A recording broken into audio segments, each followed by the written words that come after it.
በቤቶችና ህንጻዎች አስተዳደርና ልማት ድርጅት በርካታ ሚስተዋሉ ችግሮች ከአገልግሎት አሰጣጥ ጋር ከደንበኛ አገልግሎት አሰጣጥ ከድርጅት አሰራር ከህግና መመሪያ ጠብቆ ከመስራት ችግሮች በወቅቱ ከመፍታት ሰራተኞችን አስተባብሮ ከመምራት የልማት ስራዎችን አቅጣጫ ይዞ ከመፈጸም አንፃር የሚታዩ በርካታ ክፍተቶች እንደነበሩ ይታወቃልና እነዚህን ክፍተቶች መሰረት በማድረግ ክፍተቶቹን ለመሸፈን የሚያስችሉ ስራዎች ለመስራት የሚያስችል እቅድ ተይዞ ነው እንቅስቃሴ ሲደረግ የቆየው። ብፁዕነቶ በሚመሩት የጠቅላይ ስራ አስኪያጅነት ዘመን እንደ ቤቶችና ህንጻዎች አስተዳደርና ልማት ድርጅት ሁሉ ሌሎችም መምሪያዎች የሰሯቸውን ስራዎች በኳርተሮች በ3 ወርም በ6 ወርም በ9 ወርም በአንድ አመትም የሚገመገሙበት አሰራር መዘርጋት አለበት ያምናሉ። ምክንያቱም ማመን እንደሰራ ማወቅ ስለሚገባ ለብፁዕነቶም ኢንፎርሜሽን ማግኘት ተገቢ ስለሆነ የስራ አፈጻጸሞችን ቀጣይ እየተገመገሙና አቅጣጫ የተሰጣቸው መሄድ ስለሚገባቸው በዚህ መንገድ ተጠናክሮ መቀጠል ይኖርበታል። በዚህ ሁኔታ ፈርቀዳጆች ለመሆን በመቻላችን ደስተኞች መሆናችንን በራሴና በድርጅቱ የስራ ኃላፊዎች ስም መግለጽ ፈልጋለሁ። በሁለት ነጥቦች ላይ ነው ሪፖርቴን ማቀርበው። አንደኛው ዝርዝር የሰራናቸው ስራዎችን በተቻለ መጠን ባጭሩ ማቅረብ ሞክራለሁ። በሁለተኛ ደረጃ በአፈጻጸም ለቀጣይ ስራዎቻችን መሰረት የሆኑ ነገሮችን ምንድነው ያደረግን ያለ ነው የሚሉትን ሁለት ነገሮች መሰረት አድርጌ ነው ለማቅረብ ሞክረው። እንግዲህ ስራችንን ስንጀምር መጀመሪያ ሎጎ ሞቶ አድርገን ወይም የስራችን መርህ አድርገን የጀመርነው ደንበኛ ተኮር አገልግሎት መስጠት የሚል ነው የመጀመሪያ መነሻችን ያደረግነው። ምክንያቱም ቤቶቻችንን የተከራዩ በርካታ ደንበኞች እንዳሉ ታሳቢ አድርገን እነሱ ደግሞ የኢኮኖሚ ምንጫችን ወይም የቤት ኪራይ የሚከፍሉን ደንበኞቻችን ስለሆኑ በተቻለ መጠን በአሰራር የምናረካቸው እነሱ በልማት ስራዎቻችን ተሳታፊ የሚሆኑበት እኛም ደግሞ እጅና ጓንት ሆነን ከነሱ ጋር የምንሰራበትን እድል መፍጠር ላይ አተኩረን ስለሄድን ቅድሚያ የሰጠነው ደንበኛ ተኮር የሚለውን የስራ ስልት ነው። ይህን መሰረት በማድረግ የሁሉም የህንጻዎቻችን ነዋሪዎች ኮሚቴዎች አሉ። ከዚህ በፊት የተደራጁ ኮሚቴዎች ከነዋሪ ጋር የሚያገናኙን በህንጻዎቹ ያሉ ችግሮችን የሚገልጹልን እዛ አካባቢ ያሉ ችግሮች ለመፍታትም ቅርብ የሚሆኑ የመዋቅር ናቸው። እነዚህ የህንጻ ኮሚቴዎችና እነዚህን የሁሉም ህንጻዎች የህንጻ ኮሚቴዎችን አክቲቭሊ ወደ ስራ ውስጥ እንዲገቡ የማድረግ ስራ ተሰርቷል። ከሁሉም የህንጻ ኮሚቴዎች ጋር ውይይት አድርገናል። ባለፈው የመጀመሪያው ወር እዛ እንደሄድን የመጀመሪያው ወር ላይ ያደረግነው በረጅም ጊዜ የፈጀብንም እሱ ነው። ከሁሉም የህንጻ ኮሚቴዎች ጋር ውይይት አድርገናል። በህንጻዎቹ የሚኖሩ ችግሮችን በድርጅታችን አፈጻጸም ላይ የሚታዩ ክፍተቶችን በጋራ የምንፈታበት እነሱም የባለቤትነት ስሜት የሚሰማቸው ቤተክርስቲያኒቱ የነሱ መሆኗን እነሱም የቤተክርስቲያን መሆናቸውን ተቋሙ የነሱ መሆኑን ግልጽነት የሚፈጥር መድረኮች ተደጋጋሚ መድረኮች አድርገን በጣም መልካም የሚባል የህንጻ ኮሚቴዎች ግንኙነት አድርገናል። የስራ እንቅስቃሴያቸው የተዳከሙ የህንጻ ኮሚቴዎችም በተጠናከረ መንገድ ወደ ስራ የሚገቡበት ሁኔታ ፈጥረናል። ከነሱ ጋር ያለን መስተጋብር አሁን ድርጅቱና የህንጻ ኮሚቴዎቹ በጣም ተናበን የምንሰራበት በተቻለ መጠን ቅሬታ የሚቀረፍበት በቤተክርስቲያን አገልግሎት ኮንፊደንስ የሚሰማቸው ሁኔታ ለመፍጠር ተችሏል። በልማት ስራዎችም እነሱ ግንባር ቀደም ተሳታፊዎች የሚሆኑበት እድል ተፈጥሯል። ከዚሁ ጋር በተያያዘ እነሱ ጋር የፈጠርነው መልካም ግንኙነት የበለጠ ፐብሊካን ለማድረግ ደግሞ ዘመናዊ የመገናኛ ስርዓቶችን ዘርግተናል። የነዋሪዎች፣ የሰራተኞች፣ የህንጻ ኮሚቴዎች፣ የአስተዳደር ጉባኤ አባላት የቴሌግራም ግሩፕ እንዲፈጠር በማድረግ መረጃ በቀላሉ የምንለዋወጥበት ቅሬታ ሲኖረው ነዋሪው በዛች አማካኝነት በዘመኑን ተጠቅሞ ኢንፎርሜሽን የሚሰጥበት እኛም መልእክት ሲኖርን በቀላሉ ለነዋሪው ለኮሚቴዎቹም መልእክት የምናደርስበት ስርዓት ፈጥረናል። አሁን በመንገናኘው ከነዋሪዎቹም ከኮሚቴዎቹም ጋር በቴሌግራም ግሩፕ አማካኝነት ነው። ማንኛውም መረጃ ከነሱ ጋር በዚህ መንገድ እንለዋወጣለን። አስተዳደር ጉባኤያችንም እንደዚሁ የቴሌግራም ግሩፕ ተጠቃሚው ሰራተኛውም ያለውን ሐሳብ የሚሰጥበት እድል ተፈጥሯል። አጠቃላይ ስራችንን ግልጽ ማድረግ ስላለብን ሰው ማወቅ ስላለበት ምን እያደረግን እንደሆነ ወዴት እየሄድን እንደሆነ ነዋሪውም ሆነ መላው የኦርቶዶክስ ተዋሕዶ ተከታይ የሆነ ህዝብ ማወቅ ስላለበት ራሱን የቻለ የፌስቡክ ገጽ ከፍተናል። በዚህ የፌስቡክ ገጻችን አማካኝነት በየጊዜው የምንሰራቸውን ስራዎች ኦፊሻል እናደርጋለን። ዜና እየሰራን እንለቃለን። ህዝቡም ነዋሪውም በቀላሉ ስለ ቤቶች ምን እየተሰራ እንዳለ መረጃ የሚያገኝበት ግልጽነት የተሞላው አሰራር የሚሰፍንበት ሁኔታ መፍጠር ተችሏል ማለት ነው። ከዚሁ ጋር በተያያዘ ለሚቀጥሉት ጊዜያት የቴክኖሎጂ ግብአቶችን መጠቀም የግድ ስለሚለን ምክንያቱም ከአብዛኛው በተለይ ከፋይናንስ ስራችን ጋር በተያያዘ የክፍያ ስርዓታችን በጣም ኋላ ቀር ነው አባታችን በጣም ኋላ ቀር ነው አንድ ሰው በባንክ ሂሳብ ይከፍላል በባንክ የከፈለበትን ደረሰኝ ይዞ መጥቶ እኛ ጋር ደረሰኝ ይቆርጣል ውጣ ውረድ ያለበት ነው አሁን ካለው የቴክኖሎጂ ሁኔታ ጋር በተገናኘ መንገድ ሊቀጥል የማይችል ስለሆነ እሱን ወደ ዲጂታል አጠቃቀም ስርዓት ለማስገባት የሚያስችሉ በርካታ ስራዎች ሰርተናል ስለዚህ ማንም ሰው በፈለገው ጊዜ ቤቱ ሆኖ በስልኩ ሂሳብ የሚከፍልበት በስልኩ የሚጨርስበት ልክ በሌሎች ባንኮች እንደምናደርገው ሁሉ ወደ ቤቶች መምጣት ሳያስፈልገው ስራውን እዛው የሚጨርስበት ሁኔታ ፈጥረናል ይሄንን የበለጠ ቴክኖሎጂካል ለማድረግ ደግሞ በዌብሳይት በውጭ ሀገር ዌብሳይት ከፍተናል በዚህ ዌብሳይት አማካኝነት ሌሎች የቴክኖሎጂ ስራዎቻችንን በሙሉ የምናስተሳስርበትን እድል ፈጥረን እየተንቀሳቀስን ያለነው ሌላው እንግዲህ ቢሮአችን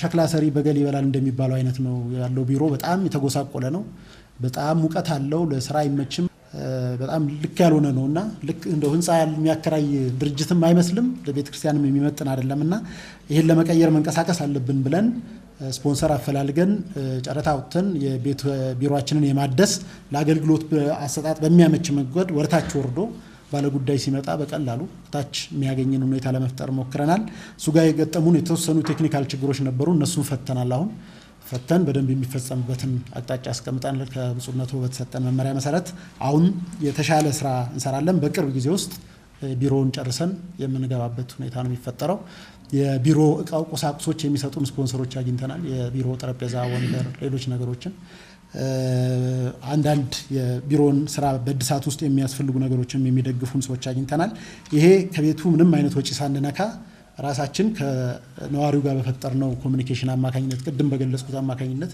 ደንበኛ ተኮር ስራ በመፍጠራችን ምክንያት የተገኘ ውጤት ነው ይሄ ስለዚህ ቢሮአችን በዚህ መንገድ የማደራጀት ስራ እየሰራን ነው ቢሮ የሚገኝበት ህንጻ ውስጥ በጣም በሚገርም ሁኔታ በርካታ ተከራዮች አሉ ራሱ ቢሮው ላይ ሁለተኛ ሶስተኛ ፎቅ ላይና ከቢሮ ስር ባሉ ቦታዎች በሙሉ በርካታ ተከራዮች ይኖራሉ ጻባችን ተከራይተው የሚኖሩ ተከራዮች እነዚህ ተከራዮች ለመብራት ካልተሳሳቱ ሂሳብ ክፍላችን ታግዘኛለች ከ80 እስከ 100 ሺህ ብር ነው በወር የምንከፍለው የመብራት ኪራይ የመብራት ዋጋ ማለት ነው የመብራት የምንከፍለው ለተከራዩት ነጋዴዎች በሙሉ እኛ ነን መብራት ሲጠፋ ደግሞ ጄኔሬተር አለን ጄኔሬተሩ ደግሞ እንደነሱን ጭምር ነው ኃይል የሚሰጠው በዚህ መንገድ ከፍተኛ የሆነ የፋይናንስ መቃወስ ወይም የወጪ መዛባት ተዳርገን የነበርንበት ሁኔታ አለ ይሄ በመሰረቱ መሆን ስለማይገባው እኛ ቤት ያከራየነው ልናተርፍ እንጂ ለጽድቅ ስላልሆነ ልናተርፍ ከሆነ ደግሞ በአግባቡ ማትረፍ ስላለብን ለመብራት የምንከፍለው ለውሃ የምንከፍለው ተገቢነት የሌለው መሆኑን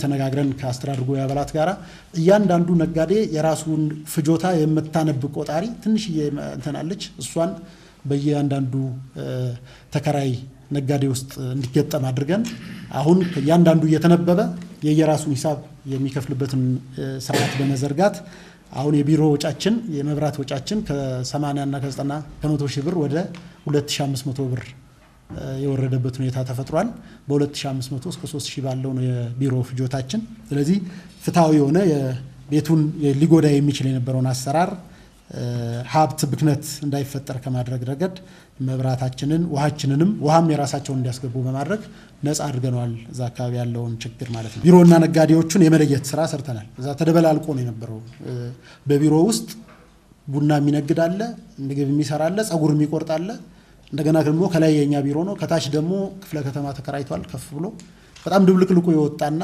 ለአገልግሎት አሰጣጥ በጣም ምቹ ያልነበረ ነው እሱን በአግባቡ ድርጅቶቹን ወርታች ወደ ላይ ነጋዴዎቹን ቡና ምንም ይሰሩትን ወርታች አውርደን ቢሮውን ነፃ የማድረግ ስራ ሰርተናል በሁሉም ህንጻዎቻችን በሚባል ደረጃ ሁሉም ያሉን በህንጻዎቻችን በጣም የቅርብ ክትትል እናደርጋለን በመንትዮሽ ህንጻ በቴዎፍሎስ ህንጻ የሊፍት ጥገና የሚሰራበት ሁኔታ ተፈጥሯል ጻባችን ሊፍቶቹ ለረጅም ጊዜ የተበላሹ ናቸው አገልግሎት መስጠት የማይችሉ ናቸው በወጪ ደረጃም ከፍተኛ ወጪ የሚያስወጡ ናቸው ቴዎፍሎስ ህንጻ ያልነው የፒያሳ ትክክል ኮንኩ ስሙ ደብረ ጽጌ ህንጻ ላይ የህንጻው የሊፍቱን ቤት የመጨረሻውን የሊፍቱን ክፍል አከራይተውት ነበር ጻባችን ግለሰብ ተከራይቶበት ይኖር ነበር ሊፍቱ አገልግሎት አይሰጥም ስለዚህ መንግስት በተደጋጋሚ ህንጻውን እንደሚያሽገው ገልጾልናል ምክንያቱም ሊፍቱ መስራት አለበት ሊፍት ካልሰራ ሊሆን ስለማይችል እናሽገዋለን። የጤና ተቋም ስላለ የጥርስ ህክምና ስለዚህ ዛ በመቻቸነው ኮሚቴ በቀድመን ያዘጋጀነው ኮሚቴ ጋር ተነጋግረን የሊፍቱን ወጪ ሙሉን ሸፍነው ሊፍቱን ለማሰራት ቃል ገብተው አሁን ኦሬዲ ፕሮፎርማ ሰብስበው ስራ ጀምሯል። እነሱ እዛ ውስጥ የነበረን ሰው ያስወጥተን ቤቱን የሊፍት ቤቱን ነፃ አድርገናል። ሌሎች ችግሮችም ነበሩ። በታች በኩል ቡና የምታፈላ ሴት ነበረች ከህንጻው ጋር የተያዘ እንዲሁ ችግር ይፈጥሩ የነበሩ ነገሮች ሁሉ አስወግደን አሁን የተሻለ ሁኔታ ተፈጥሯል። እዚህ መንትዮች ህንጻ ላይም እንደዚሁ ከደንበኞች ጋር ያደረግነው ግንኙነት ጥሩ ውጤት አስገኝቶ አንድ ባለሀብት ሰው እንትኑን ሊፍቶቹን ለማሰራት ከዳን ቴክኖክራፍት ጋር ተነጋግረው አሁን የግብአት ማሟላት ስራዎች እየሰሩ ነው ያሉት። ወጪውን በሙሉ ሸፈነው ከኛ ውጭ በሆነ መንገድ እነሱ እየሰሩበት ያለው ሁኔታ ነው ያለው። ሌላው የባሻ ወልዴ ህንጻ ችግር ነው። ያው እንደመጣን የተመለከትነው ከፍተኛ የሚያስለቅስና የቤተክርስቲያን ሀብት የባከነበት ነዋሪዎች ለስቃይ ለህመም የተዳረጉበት ህንጻው ከፍተኛ ወጪ ወጥቶበት ሲያበቃ በጉስቁልናው ተጠቃሽ የሚሆን ህንጻ ሆኖ ነው ያገኘነው። እንደመጣንም እኛም ከብፁዕነቱ ጋር ተነጋግረን ብፁዕነቱና የቅዱስ ሲኖዶስ ዋና ጸሐፊው ሆነን ሂደን አይተን በመሰረቱ የዛ ህንጻ ችግር ተቀርፏል። ብፁዕነቱ በሰጡት አመራር መሰረት አሁን ነዋሪዎች ደስተኞች ናቸው። ህንጻው ሴቭ ሆኗል። በጣም መሳቂያ የሆነበረ ነው። የመንግስት የጸጥታ አካላት ብዙ ጊዜ ለጥበቃ እዛ ላይ ይወጣሉ። ሲያዩት በጣም አሳዛኝ ነው። ህንጻው ተሰባብሯል። እንትኑ ቴራሱ በጣም አሳዛኝ ነው የነበረው። አሁን በጣም በአስተማማኝ ሁኔታ ተጠግኗል። ነዋሪዎች ተደስተዋል። ኮሚቴዎቹ አክቲቭሊ ስራ ውስጥ ገብተዋል። ጻባችን ይሄ ትልቅ ውጤት ነው። ሀብታችንን ጠብቀናል። የነዋሪዎችንም ባብሰናል። የራሳችንን ሀብት ጠብቀናልና የብፁዕነቱ ትልቁ ስራ ተብሎ ሊወሰድ የሚችል እዛ ላይ ያለ እንትን ነው። ሌላኛው ትንሳኤ ህንጻ ላይ ትንሳኤ ህንጻ ብዙ ተከራዮች አሉ። የመንግስት ተቋማትም ጭምር የተከራዩት ህንጻ ነው። የጸረ ሙስና የከተማው የጸረ ሙስና ኮሚሽን ከፍተኛ ዋጋ እየከፈለ ከሚጠቀምበት ህንጻዎች አንዱ እሱ ነው። ነገር ግን ህንጻው ውስጥ የቆሻሻ ማጠራቀሚያ ነበር። በጣም በሚያሳዝን ሁኔታ የከላይ ያለ ቆሻሻ በሙሉ እየተጣለ ህንጻ ውስጥ ነው የሚወርደው። ከዛ ከህንጻው እየወጣ ነው የሚወሰደው። ሽታው በጣም የሚረብሽ ነው። በጣም አስቀያሚ ነው የነበረው። እሱን ከነዋሪዎቹ ጋራ እዛ ካሉት ጋራም ከመንግስት ተወካዮቹ ጋራም ተነጋግረን ከባንኮችም አሉ ከነሱ ተነጋግረን በወሰድነው እርምጃ ቆሻሻውን ከዛ ማውጣት በዛ በኩል ይወገድ የነበረው ቆሻሻ እንዲቆም አድርገናል። ስለዚህ ቆሻሻ ከዚህ በኋላ በየቀኑ የመንግስት ደግሞ ተነጋግረን የመንግስት የጽዳት ሰራተኞች በየቀኑ ከዛ ህንጻ ላይ ቆሻሻ እንዲወስዱ የማድረግ ስራ ተሰርቶ ያ የቆሻሻ መጣያ ወደ 20 ምናምን ካሬ ነው 47,000 ብር ነው የተከራየው። 20 ምናምን ካሬ ቆሻሻ መጣያ ነበር። በጨረታ አውጥተን በቤተ ክህነት ጨረታ ኮሚቴ በተቋቋሙት አማካኝነት ጨረታ ወጥቶ ተከራይቷል። ቦታው ንጹህ ሆኗል። ችግሩ ግን አልተፈታም። አሁንም ትንንሽ ስራዎች የሚሰሩ ይሄ ዳቦ ምናምን ሻይ የሚሰሩ ህንጻውን እንዲጎዳ የሚችል ስራ የሚሰሩ አሉ። እነሱም በቀጣይ መንገድ አስይዘን ነፃ እናወጣዋለን ማለት ነው።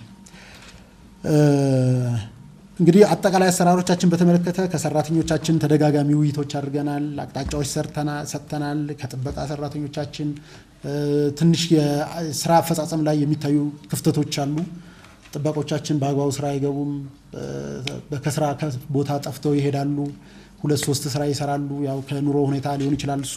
ነገር ግን ደግሞ የጥበቃው አለመኖር አሁን ካለው የጸጥታ ሁኔታ አንጻር አንድ ችግር ቢፈጠር አንድ ህንጻ ላይ የቤተክርስቲያን ስም ስለሆነ የሚጠፋው እዛ አካባቢ ያሉ ሰራተኞችን አጥብቀን ይዘናል። የጥበቆቹን እኛ ራሳችን 5 ሰዓት 4 ሰዓት እየመጣን በትክክል ቦታቸው ላይ ተገኝተው እየሰሩ እንደሆነ ቼክ እያደረግን ዩኒፎርማቸው የተሟላ እንዲሆን በተሟላ መልኩ ልብስ ለብሰው እንዲቆሙ አሁን የጨረታ ስራ ተጠናቋል። ዩኒፎርማቸውን አሟልተው እንዲገኙ የማድረግ ጥበቃዎቹን የማስተካከል ከፖሊስ ጋር የማስተሳሰር ስራዎች ተሰርተዋል። አሁን በጥሩ ሁኔታ የሚገኝ ነው። ክፍተቶች ቢኖሩትም መሐሙድ ህንጻ ላይም ጽነቶ እንደሚረዱት ከህንጻው መመለስ በኋላ ህንጻውን ለማከራየት ረጅም ጊዜ ነው የወሰደው።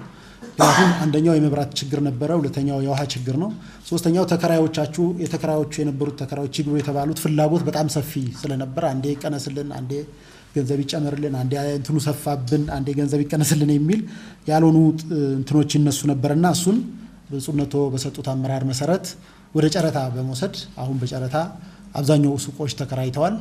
አሁን የማስተካከል የማደራጀት ስራ እየሰሩ ነው ነጋዴዎቹ። ስራቸውን የሚጀምሩበት ሁኔታ ተመቻችቷል ማለት ነው። እሱ ጋርም ያለን ጥሩ አፈጻጸም ነው።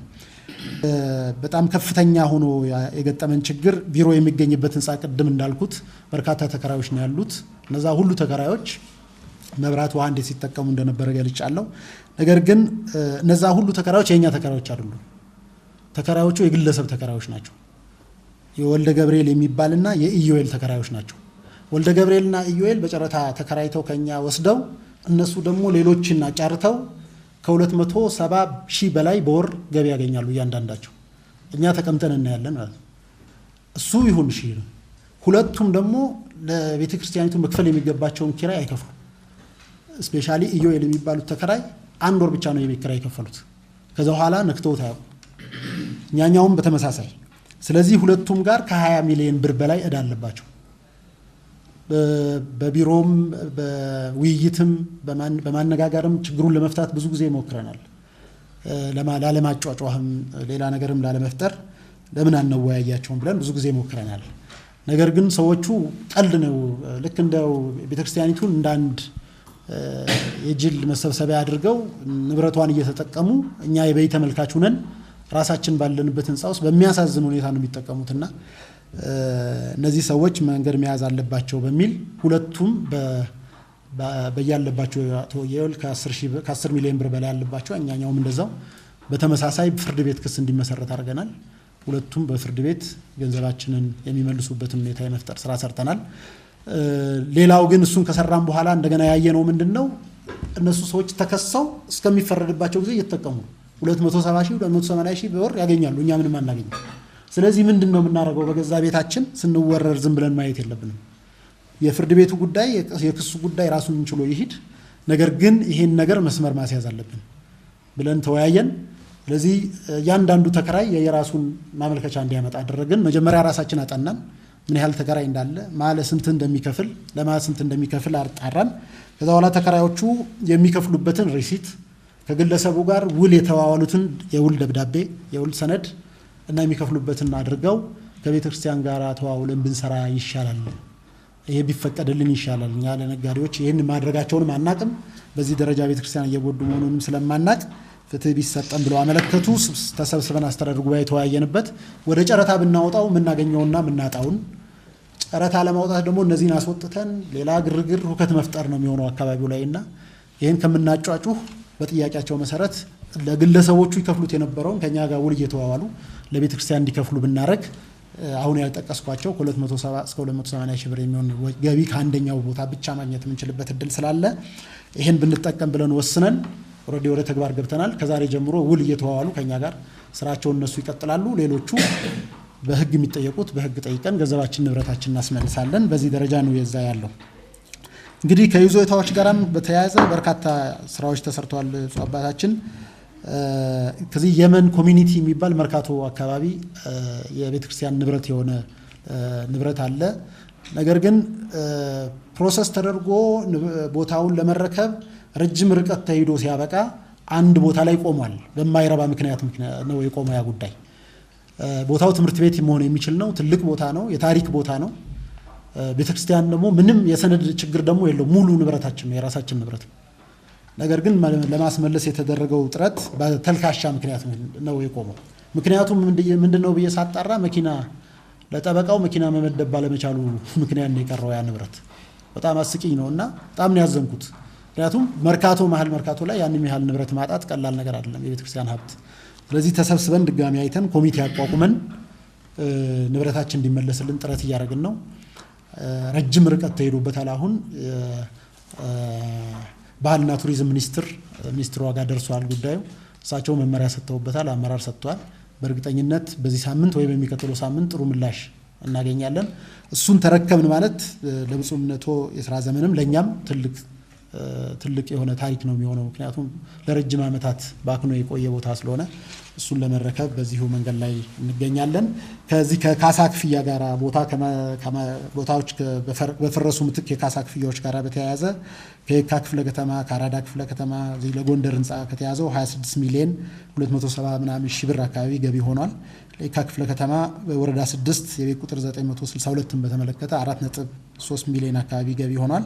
የየካ ክፍለ ከተማ እንዲሁ ወረዳ 6 965 የሚባል የቤት ቁጥር 5.42 ሚሊዮን ብር ገቢ ሆኗል። በድምሩ 35 ሚሊዮን 691 ሺህ ብር አካባቢ ከካሳ ማስመለስ ጋራ ገቢ ተደርጓል። ይሄ በቂ አይደለም። በጣም ብዙ መሰራት አለበት እዚህ ቦታ ላይ። በቀጣይም የትኩረት አቅጣጫችን ሆኖ ገቢ ማሰባሰብ፣ ምክንያቱም ወደ ልማት ቤተክርስቲያን ስለገባች ገቢዎቻችንን ማሳደግ ማሰባሰብ ላይ ትኩረት ሰጥተን መስራት እንዳለብን አስበን እየሰራን ነው። በአሁኑ ጊዜ ሰርቲፊኬት ተሰርቶላቸው በመንግስት በመጠባበቅ ላይ የምንገኘው ጉለሌ ወረዳ 3 9 ሚሊዮን ብር አለን። 9.4 ሚሊዮን ብር አካባቢ። የካ ክፍለ ከተማ ወረዳ 6 ደግሞ 4.17 ሚሊዮን ብር አካባቢ አለን። በድምሩ ወደ 13 ሚሊዮን አካባቢ ደግሞ በፕሮሰስ ላይ ያሉ በሚቀጥሉት ሳምንታት ገቢ የሚሆኑ እንትኖች ይኖሩናል ማለት ነው። እንግዲህ ጥናቶችን በተመለከተ ሌላው ስናካሄድ የቆየነው ጥናቶች ናቸው። ጥናቶችን በተመለከተ አንደኛው ያጠናን ያለነው ብፁዕነቶም የተቸገሩበት እኛም በጣም እየተሰቃየንበት ያለነው ጉዳይ የሰው የመኖሪያ ቤት ሰው ፍላጎት ቁጥሩ በጣም ከፍተኛ ነው። ብፁዕነቶም እዚህ ብዙ ሰው እንደሚያስቸግሩት እናውቃለን። እኛ ጋርም እየተቸገርን ነው ያለነው። ቤት ያለ ነው የሚመስለው ሰው በየጊዜው ይጠይቃል። ስፔሻሊ የቤተ ክህነት ሰዎች የቤተ ክህነት የስራ ኃላፊዎች ቤት የማግኘት እድል ቢሰጣቸው ተገቢ ነው ብለን እናምናለን። ምክንያቱም ተቋም ውስጥ እስካለ ድረስ በተቋም ውስጥ የመገልገል የማግኘት እድል መፍጠር ተገቢ ይሆናል። እሱ በጥናት መመለስ አለበት ብለን ነው የምናምነው። ስለዚህ የመንግስት የስራ ኃላፊዎች የቤት አሰጣጥ ስርዓት አላቸው።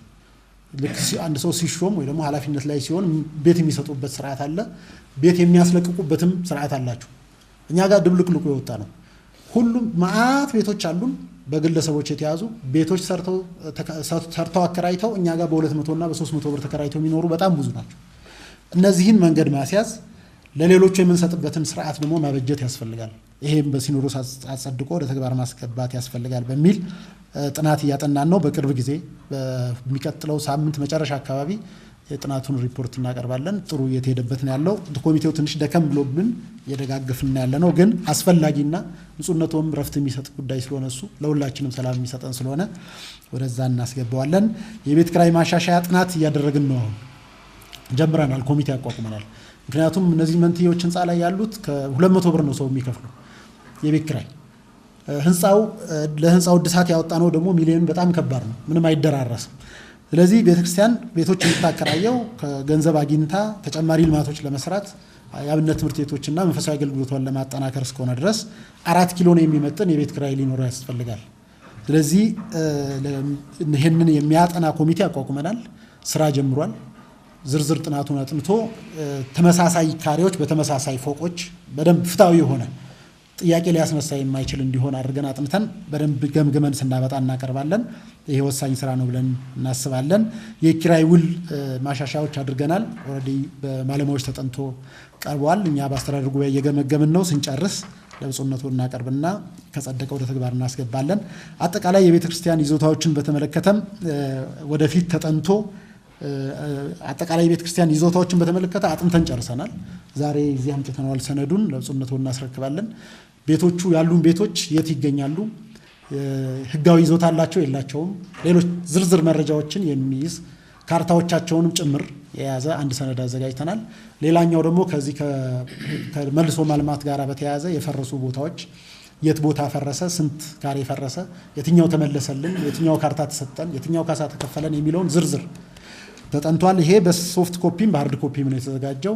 ወደፊት በደንብ ከባለሙያዎች ጋር ተነጋግረን በመተግበሪያ ኖሮት በአባቶች ስልክ ላይ ሊኖር የሚገባው ምንም አይነት ጥያቄ ሲጠየቅ ብፁዕ አባታችን መቸገር የለቦትም። ሌሎችም ክቡራን ምክትል ስራ አስኪያጆችም አስፈላጊ በሆነ ጊዜ ሁሉ ስልካችሁ ላይ ስለ ቤቶች በቂ መረጃ የምታገኙበት ስርዓት ነው የተፈጠረው። እሱን ዛሬ ቅድም ሁለተኛ እናቀርባለን ያልኩት እሱን ነው። እሱን እናቀርባለን። ወደፊት ተጠንቶ ለውሳኔ የሚቀርቡ ህንፃዎቻችንን የመተመን ስራ መሰራት አለበት። በቀደምም በግምገማ ጊዜ ከተሰጡን ኮሜንቶች አንዱ እሱ ነው። ክቡር ንብረት የሰጡን የህንፃዎቻችን ዋጋቸው መታወቅ አለበት። እያንዳንዱ ህንፃዎቻችን ወደፊት ሌሎች ተጨማሪ ህንፃዎች የምንገነባ ከሆነ የምናስይዛቸው ህንፃዎች ሊኖሩ ስለሚችሉ ዋጋቸው በደንብ ባለሙያ ተጠንቶ እያንዳንዱ ህንፃ በዝርዝር ያለው ሁኔታ እንዲጠና ማድረግ ያስፈልጋል።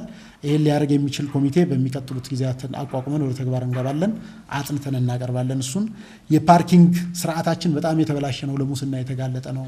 ብዙ ሰዎች በጥቅም እየተጣሉበት ነው ያለው። ብዙ ፓርኪንጎች ስላሉን በየህንፃው እነሱን ወደ አንድ ማዕከል የማምጣትና ለቤተክርስቲያን ገቢ የሚያስገኙ በስርዓት ደግሞ የፓርኪንግ ስራው የሚመራበት ሁኔታ መፍጠር ልክ እዚህ 4 ኪሎ መንትዮቹ የገጠመን አይነት እንዳይገጥመን ሁሉም በስርዓት እንዲሆነ የማድረግ ስራ ወደፊት ከምንሰራው አንዱ ነው።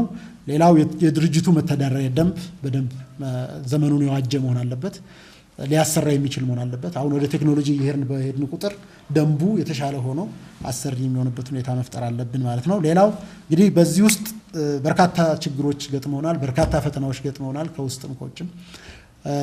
ሁሉንም ፈተናዎች በትዕግስት በብፁዕነቱ ጸሎት እርስ በርስ በመወያየት በመነጋገር አንተ ትብስ አንተ ትብሽ በማለት ችግሮቹን ለመፍታት ሞክረናል። የበለጠ ችግር የፈጠሩብን ደግሞ ቦታውን ለቀው ዞር እንዲሉ የማድረግ ስራ ሰርተናል። ከዚህ በጣም አሳፋሪ ከሆነው ተግባር አንዱ 485 ሺህ ብር የሚያወጣ ስራ ተብሎ ተጠንቶ እዚሁ እኛ ግቢ ውስጥ ከፍሳሽ ማስወገድ ጋር በተያያዘ ሙሉ የፍሳሽ ማስወገጃ ስርዓት የለውም ህንጻው ባለፈው የጎበኙት አባታችንና እሱ ጋራ ግንባታ ለማከናወን በተደረገ ጥረት ውስጥ 485 ሺህ ብር ያወጣል ተብሎ ከውሃና ክፍል ጥቂት ሰራተኞች ጋር ተመሳጥረው 485 ሺህ ብር ወጪ ለማስደረግ የሞከሩ ሰራተኞች ነበሩና የስራ ኃላፊዎች ራሳችን ገምግመን በውስጥ ሰራተኞች ስናሰራው 65 ሺህ ብር ነው የፈጀው ዟባች በ65 ሺህ ብር ነው የሰራነው። ስለዚህ ከ400 ምናምን ሺህ ብር በላይ ሊባክን የነበረው ወይም ወደ ሌላ ሊገባ የነበረ ማስቀረት ይችላል። ከመንግስት ጋር ክፍተት እንዳይፈጥርብን ደግሞ የውሃና ፍሳሽ ባለሙያዎች መተው እንዲገመግሙት አድርገን ለነሱ አበል የምንከፍልበት ሁኔታ ፈጥረን ስራው አሁን በጥሩ ሁኔታ አልቋል። ከዚህ በአፍሪካ ህብረት ምክንያት ነው እንጂ ቀጥታ ከቱቦ ጋር የማገናኘት ስራ በአግባቡ ተፈጽሞ ነው ያለው። ወደፊት የትኩረት አቅጣጫዎቻችን ገቢ ማሰባሰብ ላይ በጣም ማተኮር አለብን ብለን ነው የምናስበው። ምክንያቱም ገንዘብ በጣም አስፈላጊ ነው። በተለያዩ መንገዶች ገቢ የምናገኝበት ሁኔታዎችን እንፈጥራለን። እሱ ላይ ትኩረት ሰጥተን እንሰራለን። ህግና ስርዓት በድርጅቱ በተከራዮችና በሰራተኞች መካከል እንዲከበር በህግና በስርዓት ስራዎች የበለጠ እንዲሰሩ የማድረግ ላይ ትኩረት እንሰጣለን። ገቢ የሚጨምሩ ስራዎች ላይ ትኩረት እናደርጋለን። በዚህም ጥናት ላይ ያለነው የምናቀርበው ፒያሳ፣ ሽሮ ሜዳ፣ 4 ኪሎ ክፍት ቦታዎች አሉ። በትንንሽ ዘመናዊ የሆኑ ሱቆች ሰርተን በርካታ ገንዘብ ልናገኝበት የምንችል አሁን እያስጠና ነው ያላለ እሱም ወደፊት የምናቀርበው እነዚህ አይነቶች ክፍት ቦታዎችን አጥንቶ ወደ ልማት የማስገባት በገባው ልማት ደግሞ ተጨማሪ ሀብት የማግኘትና ባገኘነው ሀብት ልማቶቻችንን የማፋጠን ስራ ላይ ትኩረት ሰጥተን እንሰራለን። ከብዙ በጥቂቱ ባለፉት 6 ወራት በብፁዕነቱ ቡራኬና ጸሎት ከብፁዕነቱ መመሪያ በመቀበል በየጊዜው በመነጋገር አስተዳደር ጉባኤያችንን በማሳተፍ በማወያየት የሰራናቸው ስራዎች ከብዙ በጥቂቱ ይህንን ነው የሚመስሉት።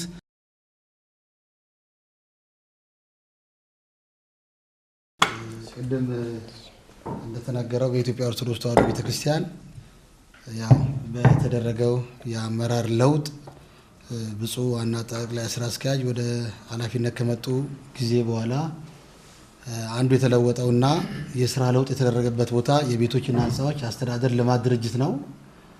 እንግዲህ ይሄ ልማት ድርጅት እኔ በግሌ ሁለተኛ ጊዜ ነው እዛ ቦታ ሰራ። አሁን ላይ የተሻለ የስራ ክዋኔ የሚታይበት ቦታ ነው። ለኢትዮጵያ ኦርቶዶክስ ተዋሕዶ ቤተክርስቲያን በገቢ ረገድ የጀርባ አጥንት የሚባል ቦታ ነው። ኪራይ ቤቶች የኢትዮጵያ ኦርቶዶክስ ተዋሕዶ ቤተክርስቲያን ከሀብት አኳያ አለኝ የምትለው ሀብት ያለው እዛ ነው።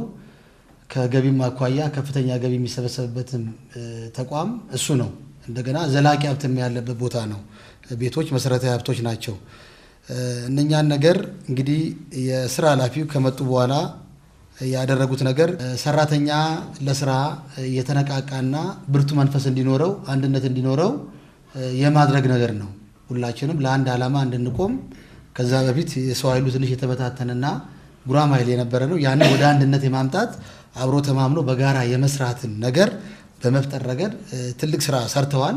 ከዛ በኋላ 24 ሰዓት ነው ሁላችንም እንደዛ ስራ ላይ የምንሳተፈው፣ የምንሮጣው፣ የምንገባው፣ የምንወጣው እና በዛ ደንበኛና የኪራይ ቤቶች አከራዩ ተቋምና ደንበኛ ሆድና ጀርባ ነው፣ አይተዋወቁም። ጭራሽ መወያየትም የለም፣ አብሮ መስራትም የለም፣ መነጋገርም የለም። አብዛኛው ህንፃዎቻችን ከውጭ ታድሷል፣ ውስጣቸው ግን የሚያፈሱ የተለያየ ችግር ያለባቸው ህንፃዎች ነበሩ።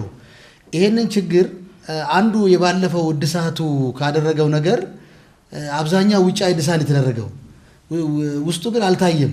አንዳንዱ ህንፃዎቹ አሮጌ ነባር ስለነበሩ ሲነካኩ ውስጣቸው የመነካካት ነገር፣ ውሃ የማስረግ ነገር እሱ ችግር በጣም በጉሉ ይታይ ነበረ። ያንን ችግር ለመፍታት በአሰራር ብቻ ስለማይፈታ ታች ወርደን ተከራዮቻችንን የማወያየት ስራ እነሱን ባለቤት የማድረግ አብዛኛው ችግር በእነሱ ሊፈቱ እንደሚችሉ ሀሳብ የመስጠት በጣም ተደሰቱ። አብዛኛው ተከራዮቻችን ስናወያያቸው በጣም ደስተኛ ነው የሆኑት።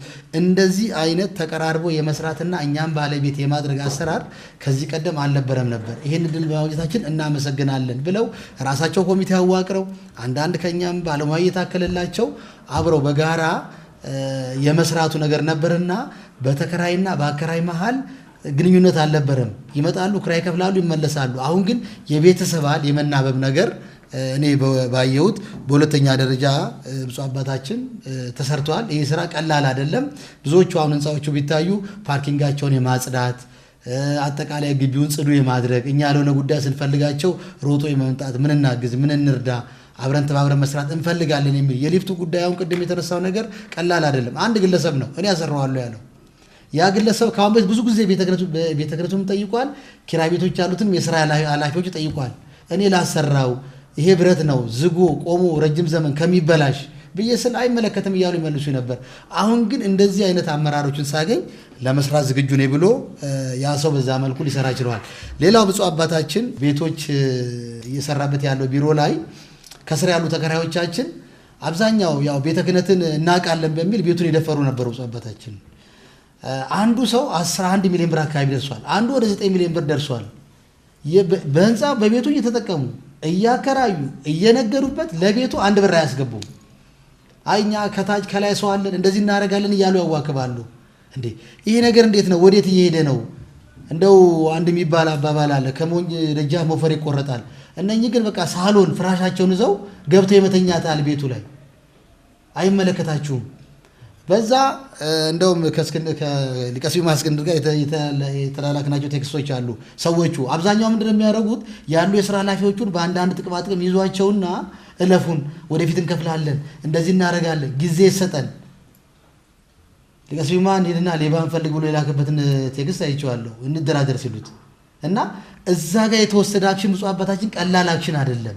ተደፍሮ እስቲ ወንድ ነው ማን ነው የሚነካን? ከዚህ ቤት የሚነቀንቀን የሚያወጣን የቤተ ክርስቲያን 20 ሚሊዮን ብር ገንዘብ ይዘው ዘሟተው አይደለም እያከራዩ እየተጠቀሙበት ጥቅም እያገኙበት እለት እለት ከዛ ላይ እየነገዱ ሆቴል ከፍተው ስራ እየሰሩ ለቤቱ አንከፍልም። ትንሽ ምንድነው እዚህ ቤተ ክህነት አካባቢ ዋላ ደር ብለዋል፣ ሰው ያውቃሉ። እዛ ላይ ባለፈው ሳምንት የመጣ የምጣ ብለን ብፁዕ አባታችን ውሳኔ ተወሰነ። ተከራዮቹ መጡ። ተከራዮቹን ሄደን አግባብተን አትፍሩ፣ የሚያበራችሁ የለም፣ ቤቱ የቤተ ክህነት ቤት ነው፣ የቤተ ክርስቲያን ቤት ናት። ቤተ ክርስቲያን እናንተን አትገፋችሁም፣ የቤተ ክርስቲያን ልጆች ናችሁ። እናንተ መከራየታችሁን በዶክመንት አቅርቡልን አላቸው። ደብዳቤ ጽፈው የባንክ ስሊፕ አያይዘው ውል አያይዘው ይሄው በዚህ ነው ለግለሰብ የምንከፍለው አሉ። ለ3 ግለሰቦች ቤተ ክህነቱን ቤት ሸንሽነው ሲያከራዩ ብር ሳይከፍሉ እነሱን ተቀብለን በጉባኤ ወስነን አሁን ያ ተግባራዊ ሊደረግላቸው ቤተ ክርስቲያን ከዚህ በኋላ ከሀብቷ ትጠቀማለች። ከዛ አንጻር እስካሁን ድረስ ግን 5 ሳንቲም የለም። ለዳኝነት ራሱ ለመክፈል ለአንዱ 300 ሺህ ብር ነው ቤተ ክህነት የከፈለው ለዳኝነት ብሩን ሳይሰበስብ። ዛሬ ፍርድ ቤት ዝም ብሎ ክስ መክፈት አይቻልም፣ ዳኝነት ያስከፍላልና ብፁዕ አባታችን ትልቅ ስራ እየተሰራ ነው ያለው። ትልቅ ነገር ለዚህ ሁሉ ምንድነው ከብፁዕነቱ በሚሰጡት አቅጣጫ መሰረት ስራ ሲሰራ ይመጣል፣ ይነግረናል። ለብፁዕነቱ ሪፖርት አድርጎ እርሶ ደግሞ በሚቀርበው ሪፖርት መሰረት መልካም ነገር ይቀጥል ብለው በሚሰጡት ሞራል ጠንክረን እየሰራን ነው ለማለት ነው። 4 ዋና ዋና ነጥቦች ላይ ለማተኮር እሞክራለሁ። የመጀመሪያው እጅግ በጣም አድናቆት የሚገባው ከተያዙ ስራዎችም ጋር ተያያዥነት ያለው ለጥቆማ ያህል በብፁዕ አባታችን መመሪያ ባለፉት 2 እና 3 ወራት በመንበረ ፓትርያርክ ጠቅላይ ቤተ ክህነት ስር ያሉ መምሪያዎችን አሰራር የመገምገምና ወደ ላቀ የአፈጻጸም ደረጃ የማድረስ ጥናቶች እየተከናወኑ ነው። አሁን ከዚህም በፊት የነበርንበት ስብሰባ እሱ ነው። የእሱን ውጤት ለማምጣት እየሰራን በነበርንበት ጊዜ ላይ ተመሳሳይነትና ተዛማጅነት ያለው እንደዚህ አይነት ሪፖርት መስማታችን ሌላ ግብዓት ሆኖ ነው ያገኘነው፣ ጠቃሚ ግብዓት ሆኖ ነው ያገኘነው። እንደ መጀመሪያ ነጥብ ራሱ ይሄ ሪፖርት አቀራረብ ባህሉን ለማድነቅ ወዳለሁ። በእኔ በኩል ምን እየተከናወነ ነው የሚለው ስራዎች እየተሰሩ ነው አይደለም የሚለው በመንበረ ፓትርያርክ ውስጥ ብዙ ጊዜ ጥያቄ ነው። ምንድን ነው እየተከናወነ ያለ? የብፁዕ አባታችንም ጥያቄ ነው። አፈጻጸሙ ጥሩ ነው ወይስ ደካማ ነው የሚለውን ማወቅ በራሱ ትልቅ ፋይዳ ስላለው አብዛኛዎቹ የስራ አፈጻጸም ሪፖርቶች ውጤት ላይ ያተኮሩና ስኬት ላይ ያጠነጠኑ መሆናቸው አበረታቸው ነው ያገኘዋቸው። እነሱን ማድነቅ አቀራረቡን ራሱ ሊበረታታ የሚገባው ብዬ ማቅረብ እፈልጋለሁ። የሌሎቹም እንደዚህ ቢሆን በዚህ ልማድ መቀጠል ከቻልን አቀራረቡን ደግሞ የበለጠ አዘምነን ነጥቦች ላይ እነሱንም ነጥቦች ደግሞ የመረጃ ድጋፍ ያላቸው አድርገን አሁን ሲጠቆም እንደነበረው በስላይድ ተደግፎ በመረጃ ተጠናክሮ የሚመጣበት ነገር ይኖርና እየተከናወነ ያለው ነገር ለብፁዕ ስራ አስኪያጃችንም ግልጽ ይሆንና የሰራን አለማህ ብሎ ለማመስገን ያጠፋንም ለመቅጣት አመቺ የሚሆን ነገር ይመጣልና በዚሁ እንዲቀጥል በበኩሌ ከታላቅ አድናቆት ጋር መናገር እፈልጋለሁ። ሁለተኛ በሪፖርቱ መሀል የሰማነውና በአጠቃላይ ቤተክርስቲያናችን ውስጥ አይደለም አገራችን ላይ ያለን ችግር ለመቅረፍ የሄዳችሁበትን መንገድ ለማድነቅ ወዳለሁ። ይህም ደንበኛ ተኮርና ሰውን ያከበረ ሰውን ትኩረት ያደረገ አገልግሎት ማለት ነው። ደንበኛ ገንዘቡን ከፍሎ አገልግሎት ሲጠይቅ በእኛ ሀገር እንደማይረባ ቁስ ነው የሚቆጠረውና አገልግሎት ፈልገን በምንገባባቸው ተቋማት ሁሉ የምንታዘበው ነገር ቢኖር ይሄ ነው። እኔ ሁላችሁም ይመስለኛል። ስለዚህ ሰው ቤት ፈልጎ አገልግሎት ፈልጎ ወደ ቤተክርስቲያን ሲመጣ ቤተክርስቲያኒቱን በሚያይበት ስዕል ልክ ሰውየውን ማየትና ገጽታው እንዳይበላሽበት አድርጎ መጠበቅ፣ ይህም ትልቅ ዋጋ የሚሰጠው አገልግሎት ሰጥታችኋል። እናወያያቸዋለን፣ ችግር እንጠይቃቸዋለን፣ እናማክራቸዋለን የሚለው ነገር በቀላሉ የሚታይ አይመስለኝም። ይሄ ብዙ ተቋማት የሚዘነጉት ግን ትልቅ ውጤት ያለው ጉዳይ ሰውን እንደ ሰው ማክበር፣ በዛ የሰውነት ክብሩ የሚፈልገውን አገልግሎት መስጠት ትልቅ ዋጋ አለው። ከኛ አልፎ ቤተክርስቲያንን የሚያስከብራልና ሊቀጥል የሚገባው ትልቅ እይታና አቅም ነው። ሌላው እይታ ተመልክቻል። ሶስተኛ ነው እይታ ማለት በሚሰሩ ስራዎች ውስጥ ለቤተክርስቲያን ከሚያስገኘው ጥቅምና ቤተክርስቲያንን ከማስከበር አንጻር ምን መስራት አለብን የሚለው ነገር ላይ ጥሩ እይታ ይቻላል። እይታው አሁን መንበረ ፓትርያርክንም ቤቶች የቤተክርስቲያን ናቸው እንደሚታወቀው፣ ግን ለምን አገልግሎትና ለማን መዋል አለባቸው የሚለው አሁን የታየው እይታ ምን ይቀርፋል? በውጭ ያለ እንግዲህ በጣም በርቀት ያለ እይታና ሀሜት የሚባለው የቤተክርስቲያን ቤቶች ቢያንስ ለቤተ ክርስቲያን ምዕመናንና እንደው ባህሎተ እግዚአብሔር እንኳን ለሚያምን ሰው አልዋሉም ነው የሚባለው፣ በርቀት ማለት ነው። ቤተ ክርስቲያን ለሚያጠቁ በርቀት ለሚዋጉ ሰዎች ቤተ ክርስቲያን ደግሞ አቅርቦት ቤትን ያህል ነገር እያቀረበች እያገለገለች ነው። አገልጋዮቿ ደግሞ እየተንገላቱ እየተጎዱ ነው። ይሄንን ለመቅረፍ የሚያስችል አሁን የታየበት እይታና በምክረ ሀሳብ ደረጃ ለብፁዕ አባታችን በጥናት ደረጃ ነው ያለው በሚለው ሶስት አቀራረቦች ነው እንግዲህ በእኔ አረዳድ የታዘብኩት። የተሰሩ ስራዎች እየተሰሩ ያሉና ለመስራት በጥናት ላይ ያሉ በሚል ደረጃ የቀረቡ ሶስቱንም ያማከለው እይታ ጥሩ ነው ብዬ ወስደዋለሁ። ሌላው ለቤተ ክርስቲያን ጥቅም ራስን አሳልፎ እስከ መስጠት ድረስ ቁርጠኛ መሆን አራተኛና የመጨረሻው ነጥቤ ነው። አሁን በሁለታችሁም በተለይ መጨረሻ ላይ በመምህር ታዲዮስ ጠቆም የተደረገችው ሀሳብ ሁሉ ጋር የሚገጥሙ ናቸው። ተው ይሄን ጉዳይ ዝም በለው፣ እኔ ላንተ ይሄን አደርጋለሁ ይልና አንድ ሰው የቤተ ክርስቲያን ጥቅምን አሳልፈን እንሰጣለን።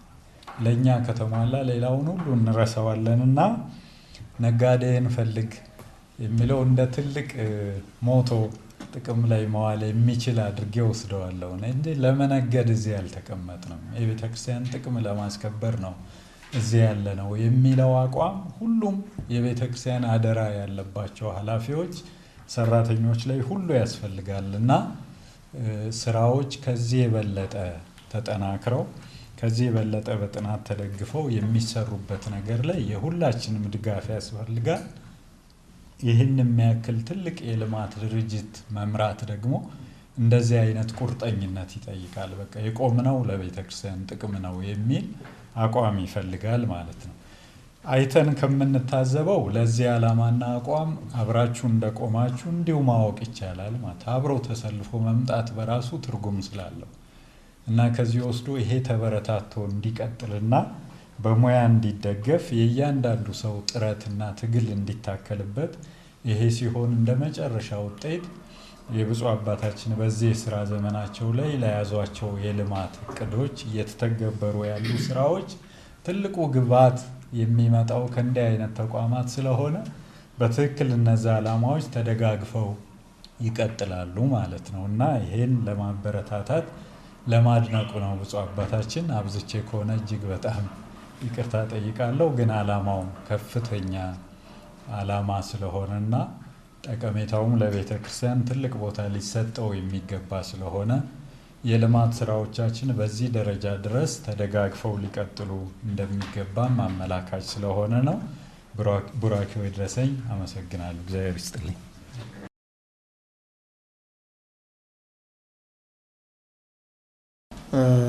ራሱ እንደዚህ ያለ ነገር ጅምርም ለቤታችንም ጥሩ ነገር ነው። ገና ከጅምሩ እዚህ ያለ ነገር በስነ ስርዓቱ የተሰራው ይብዛም ይነስም አንድ ኃላፊነት የተሰጠው ውክልና የተሰጠው አካል በዚህ ደረጃ በተናጠልም ሳይሆን የሚመለከታቸው የድርጅቱ ሰራተኞች ጭምር አስተባብሮ አደራጅቶና አሳምኖ መጥቶ እንደዚህ ያለ ሪፖርት ማቅረብ በጣም ተገቢና መለመድ ያለበት ስራ ነው። አባታችንና ራሱ ብቻ ለእኔ ትልቅ እርካታ የሚሰጥ ነገር ነው። መቼም እንግዲህ ስራዎች ያለ እቅድና ያለ ሪፖርት ያለ ጥናት ተሰርተው ውጤታማ ይሆናል ተብሎ አይገመትም። መቼም እነዚህ ነገሮች ከሌሉ ስራ ተሰራ ብሎ ምንም የፈለገ ቢሰራም እንኳን መልክም የላቸውም፣ ውጤታማም አይደሉም፣ የሚያጠገቡም አይደሉምና እንደዚህ ያለ ነገር ቢቻል በየ3 ወሩ ካልተቻለ ደግሞ በየ6 ወር በጣም ተገቢ ነው። ሁላችንም ልናደርገው የሚገባ እንደሆነ እኔ እወስዳለሁ እና ጅምሩ በጣም ሰይ የሚያሰኝ ነው። ቤቶችና ህንፃዎች ከኃላፊ ጀምሮ ያላችሁ ፈጣሪዎች እንደዚህ ያለ ስራ በመስራታችሁ ልናመሰግናችሁ ይገባል። በእውነት እግዚአብሔር ይስጥልን። ሊቋረጥ የማይገባው ነገር ነው።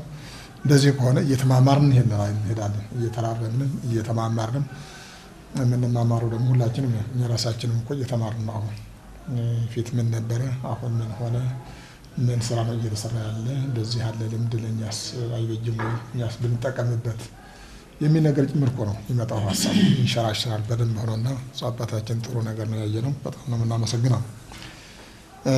ይህን ካልኩ በኋላ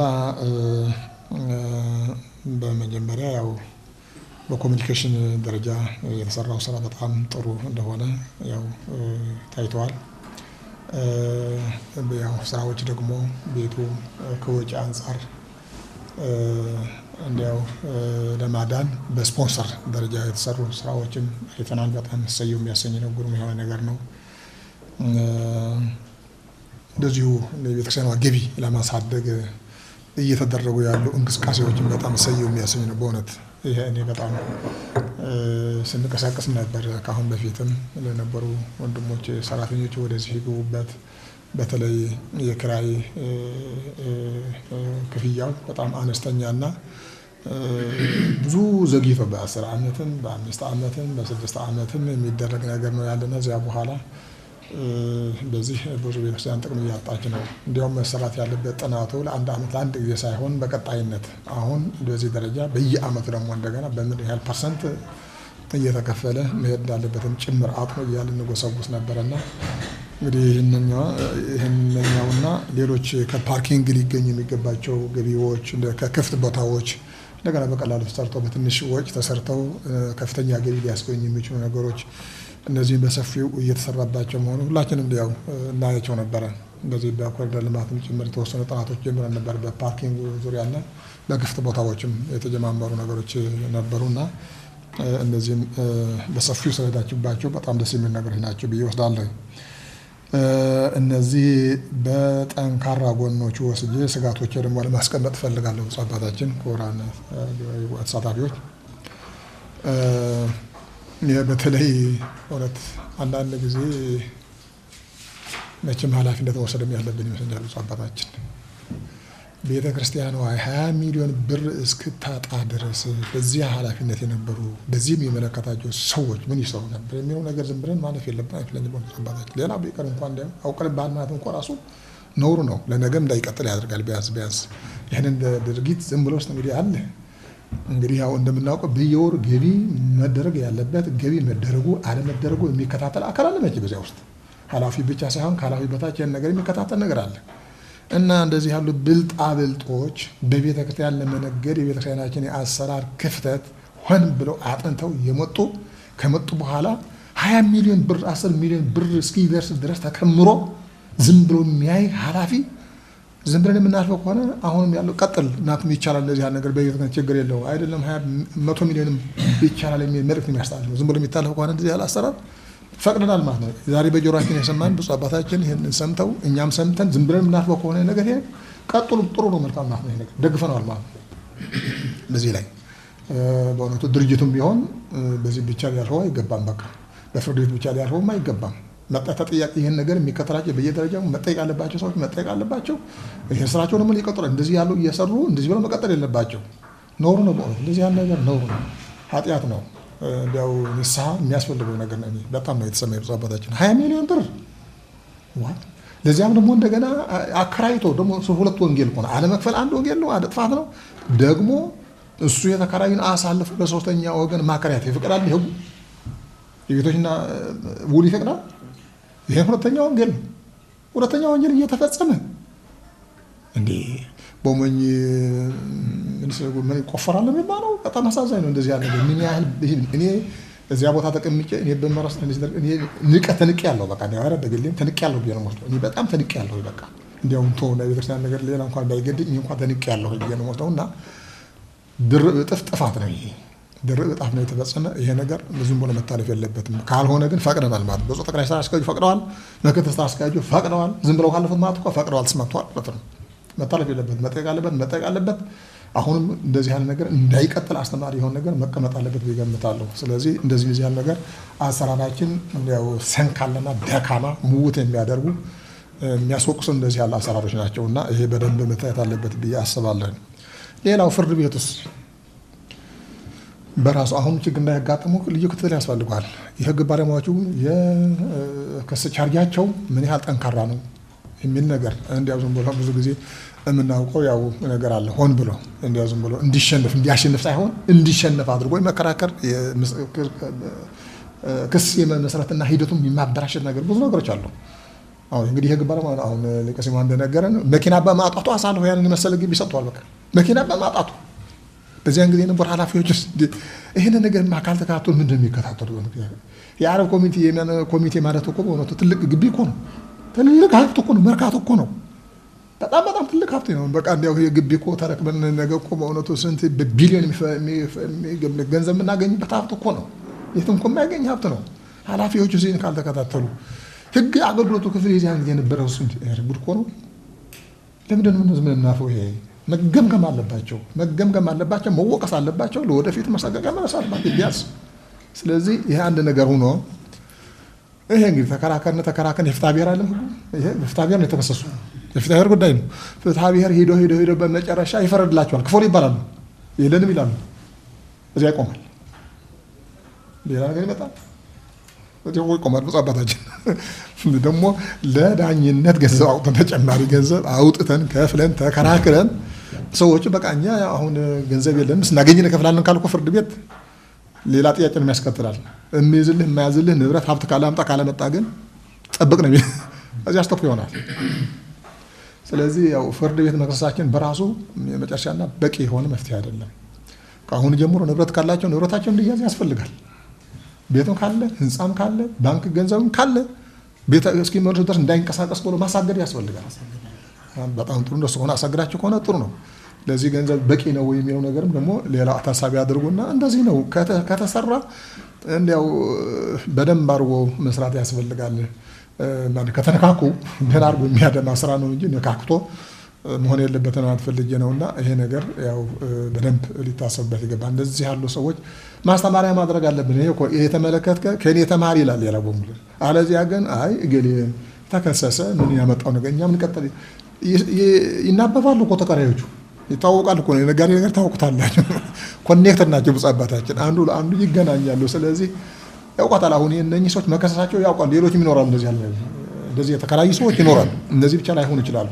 ዳሰሳም ያስፈልገዋል እና ይህን ነገር በደንብ በእውነቱ አስተማሪ የሆነ ነገርና አደጋ መሆኑ እንደዚህ ያለ ነገር መሰማራት እንደዚህ ያለ ነገር ስራ መፈጸም አደጋ መሆኑ ለአደጋ የሚያጋልጥ መሆኑ የማይቻል መሆኑ የማይቀመስ መሆኑ ቤተ ክህነት ማሳየት መቻል አለበት።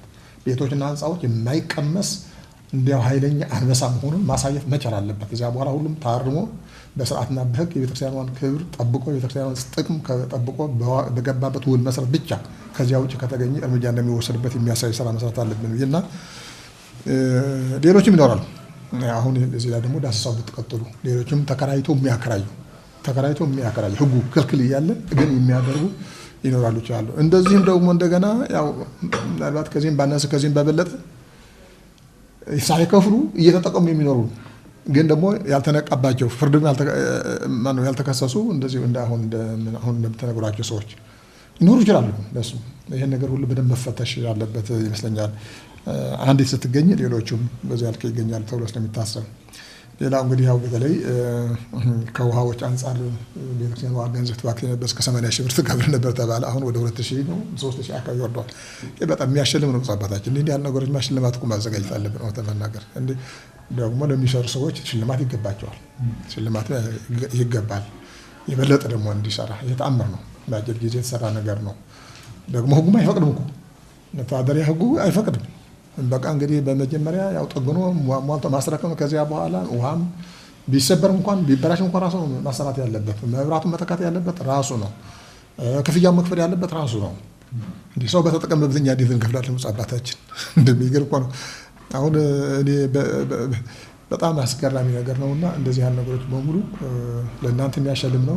ከዚያ በፊት ለነበሩ ሰዎች ደግሞ እንደገና የሚያስወቅስ ነው ብዬ ነው የምወስደውና ይሄ ነገር ምናልባት ሁለት ምን ይሄ ባሰበት እንዲያውም ሁለት ማንነት የህንፃዎች ላይ ይመስለኛል የውሃ ክፍያ በተመለከተ የባሰ ከነሱ የሚገኘው የአመቱ ክፍያ ብፁዕ አባታችን ለውሃቸው እንኳን የማይሞላ የአመቱ ክፍያ እኮ ነው።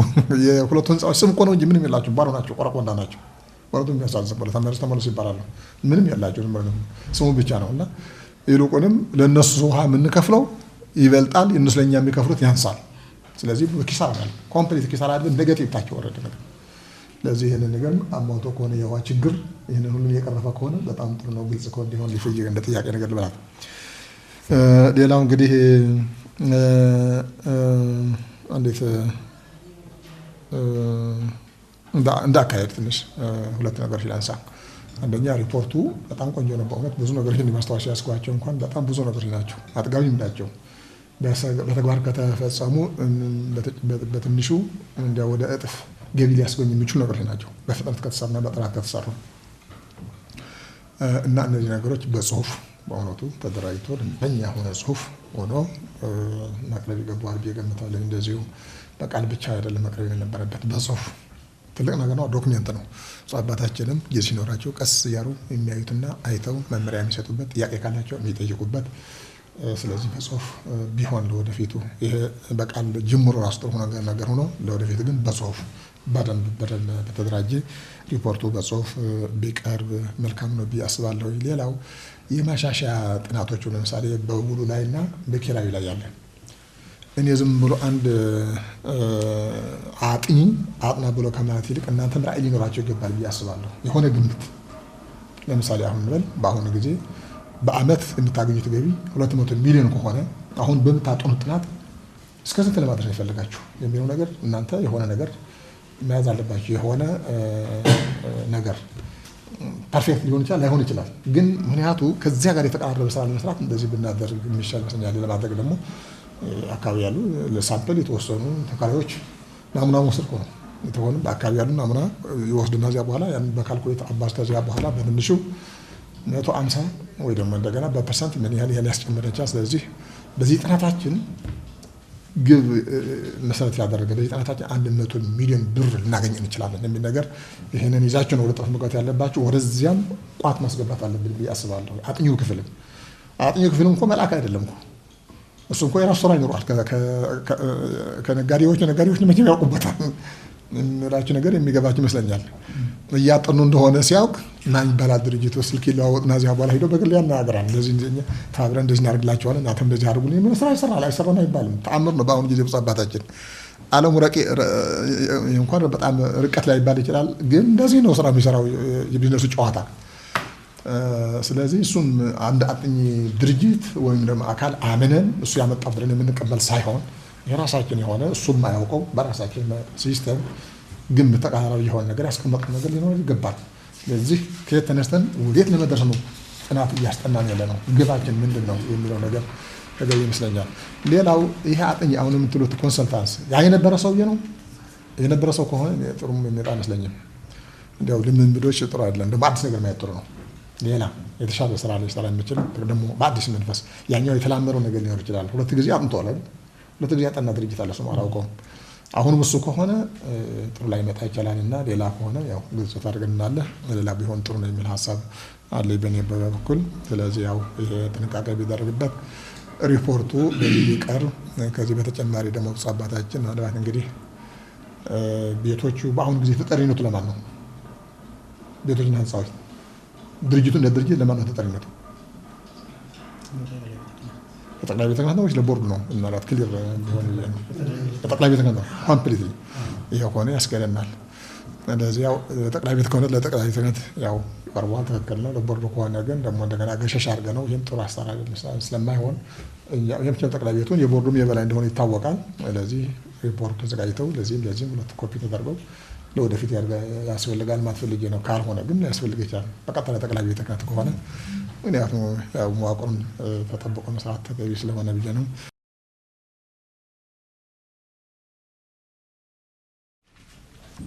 እንኳን ደህና መጣችሁ። እንኳን ለዚህ አደረሰን። ዛሬ አምላካችን ያለፈውን ጊዜ አሳልፈው ዛሬ የሱባኤ መጀመሪያ ላይ አድርሶናል። ዛሬ የተመሰገነ ይሁን። ያው ዛሬ ቤቶችና ህንፃዎች ጉዳይ በዚህ መልኩ በመቅረቡ በጣም ደስ ብሎኛል። እንግዲህ የመጀመሪያ ማለት ነው የመጀመሪያ ከሁሉም ድርጅቶችና መምሪያዎች የመጀመሪያ መሆኑ ነውና ስለዚህ ያው እንደዚሁ በዚህ መልኩ ሪፖርት ማቅረብ ያለውን ነገር ያለፉትንም ወደፊት የሚሰራውን ደግሞ ለመነጋገር ለመገማገም መቅረቡ በጣም ጥሩ ነው። እጅግ በጣም አመሰግናለሁኝ። እንግዲህ ሁሉም መምሪያዎች በዚህ መልኩ ቢሆኑ በጣም የተሻለ ይሆናል። ከዛ በፊት ያው ባለፈው ጊዜያት በዚህ በተጠራቀሙት መጽሐፍቶች ምክንያት ለዘመናት ተጠራቅሞ የቆዩ መጽሐፍት በማየታችን እንደገና መምሪያዎች በሙሉ ሊፈተሹ ይገባል፣ ሊታዩ ይገባል በማለት ኮሚቴ አቋቁመን ነበር። በክቡር ንቡረ እድ የሚመራ ኮሚቴ ተቋቁሞ እየተሰራ ነው ያለ። ምንድነው ያለው እንግዲህ የምናውቀው ነገር የለምና እንደዚሁ እንደ ቤተ መጻሕፍቶቹ እንደ መጻሕፍቶቹ ብልሽቶች ይኖሯቸው ይሆን? እንደገና ደግሞ ስራውስ ምን አይነት ነው? እንዴት ነው እየተሰራ ያለው? እንደገና ደግሞ አላሰራ ያላቸውስ ችግሮች ካሉ መፈተሽ አለበት በማለት ኮሚቴ አቋቁመን ነበረ። እናንተ ግን ቀደማችሁ ማለት ነው። ቀዳሚ ሆናችሁ ገና ወደ እናንተ ሳይመጣ እናንተ ቀድማችሁ ሪፖርታችሁን አቅርባችኋል። ዞሮ ዞሮ ያው መታየት አይቀርም። አሁንም በተጀመረው መሰረት ፍተሻው አይቀርም እና መምሪያዎቹ በተወሰነ ሰዓት በተወሰነ ጊዜ እዚህ ደርሰናል፣ እንዲህ አድርገናል፣ እቅዳችሁን አቅርቡ ይባላሉ። ያው ወረቀት ትንሽ ይቀርባል። ከዛ በኋላ ያው በዚሁ ነው እና የነበረው።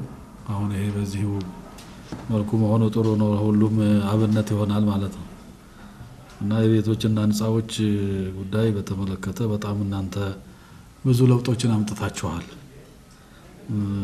የ6 ወር ሪፖርት ማቅረብ አለብን ብላችሁ መምጣታችሁ ጥሩ ነው።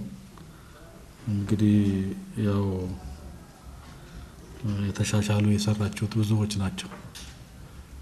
በቤቶች የተበላሹ ማሻ ወልዴን የህንፃ ትንሣኤ ህንፃን እንደገና ተከራይተው ሲያበቁ እንደዚሁ ዝም ብሎ የሚኖሩ አሉ። እንደገና በቴሌግራም መገናኘት ሰው እንዲገናኝ ማድረግ እንደኛ መታወቁም ራሱ ሀሳቡን የሚገልጽበትን መንገድ ማቀናጀት። ሰው ብዙ ሀሳብ ነው ያለው። እንግዲህ በሱ ብዙ ክፉንም ሁሉንም መስማት ግን በጣም ጥሩ ነው። ቅሬታቸውን ሲገልጹ መስማት በጣም ጥሩ ነው። ድጋፍም ሲሰጡ በዛ ማለቱ ጥሩ ነው እና ስለዚህ የተሻሻሉ የተሰሩ ስራዎች ብዙ ናቸው። ብዙ ስራዎች ናቸው የተሰሩት። ለዚህ አሁን ብዙ ነው የተጠቃቀሱት። በዚህ መልኩ መስራት፣ ማየት፣ መገምገም፣ መፈተሽ እንግዲህ ሊፍቶቹም ሌሎቹም ብዙ ናቸው። አሁን ቀደም የቀረቡልን ብዙ ስራዎች እንደተሰሩ ነው። በአጠቃላይ በጣም ጥሩ ነው። እንግዲህ ቤቶች ለተሰሩት በጣም እጅግ እናመሰግናለን። በዚህ መልኩ መቅረቡም ጥሩ ነው። እናመሰግናለን። አሁንም እንግዲህ ቤቶች ድርጅት ይሄ ቤቶች ማለት ለመንበረ ፓትርያርክ ጠቅላይ ቤተ ክህነት ዋና ትልቁ ቦታ የአይን ቦታ ነው። የአይን ቦታ ነው። ሁሉ ነገር የሚገኘው በዛ ነው። ብዙ ገንዘብ የሚገኘው የሚመጣው በዛ ነው። ብዙ ሌሎች እንደ ህንፃ ቤቶችና ህንፃዎች አቅም የላቸውም። ከሁሉም የሚበልጠው ይሄ ቤቶች ናቸው። ቤቶች ነው። ስለዚህ በዚህ መልኩ በመሆኑ ብዙ ፈተናዎች አሉት። ለቤተ ክርስቲያናችን ዋና አይኑ ድርጅት ቤቶችና ህንፃዎች ናቸው። ስለዚህ የቤቶች ጉዳይ ቅዱስ ሲኖዶስ ስብሰባ በመጣ ቁጥር ያልቀረበበት ጊዜ የለም። ሁሉ ጊዜ ነው ትችቱም፣ ሁሉ ጊዜ እንዲሆነ እንዲተፈጸመ እንደዚህ ሆነ ተብሎ ይቀርባል። ሲኖዶስም ደግሞ ይወስናል። ያው ነው ዞሮ ዞሮ ምንም ለውጥ የለውም እና የዚህ የቤቶች ጉዳይ ቀላል ነገር አይደለም። ለኛ ለቤተ ክርስቲያናችን ዋና አይን ቦታ ነው። የሚደረጉ ነገሮች፣ የሚሰሩ ስራዎች አሁን ያላችሁት በሙሉ ይደረጋል። ተከራይቶ ማከራየት፣ እንደገና ውዝፉን ይዞ ገንዘቡን ይዞ የሚቀመጡ ብዙ ቅድም እንደተባለው እኔ ጋር እንኳን የመጣ ያ አሁን የተባለው ልጅ መጣና ሲመጣ ክፈል አልኩት። ከፍለን ነው እኔን ማነጋገር የምትችለው እንጂ ሳትከፍል ከኔ ጋር ማነጋገር አትችልም። መጀመሪያ ያለብህን እዳ ክፈል ነው ያልኩት። ስለዚህ እንደዚህ በዚህ መልኩ ብዙ ነገሮች አሉ። የቤት ኪራዮችም በቀላሉ ምኖሩ አሉ። ሳይዋዋሉ ደግሞ በነፃ ምኖሩም አሉ። ውሉን ትተው ዝም ብሎ ሳይዋዋሉ በነፃ እየኖሩ ያሉም አሉ እና ብዙ ነው ውስጡ ያለው ጣጣው ብዙ ነው እና በትኩረት አሁንም ካልተያዘ ካልተሰራ አሁን ቅድም ክቡር ንቡራይድ በደንብ አድርጎ ነው የገለጡት። ጠንከር አድርጎ መያዝ በጣም ያስፈልጋል። ጠንከር አድርጎ መያዝ በጣም ያስፈልጋል።